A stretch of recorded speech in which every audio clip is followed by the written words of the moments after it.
roet gant Paris. Paris eo a ro pe a dra, da jikour a chomunioù, barz a ran vroioù. Setu man a reont ket muioc'h. A gouzout ret on dud a oa. Pe va rugendregan, pe dek a pe va rugendregan, un deus an aran a zo, a ve roet a jom e Paris. Ar gareal non eus emet restachou, gouzout a ran restachou mat zo mat da gaout pa peus. Men e deuk met ton dud, nebeud da bartachi, e diez.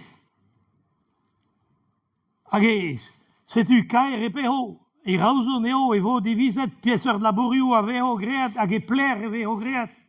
A peus ket droad a goumans labourioù kait am dout ket lavaret, pez a veho great. E blavez dek a pev a rugen, un deud mer, santegonek, e oa e peta e parez tosta e pleiber. Peta oa un architecte oa adjoint, ti savour. Hag e lare, ale, ni zo vant d'ober ie, klase ie, klaset an elis. Zo vant d'ober un diagnostik a tout evit d'ober a labourioù. Pez un ogret ni. Bon, da houde, santegonek zo bet an tan, me setu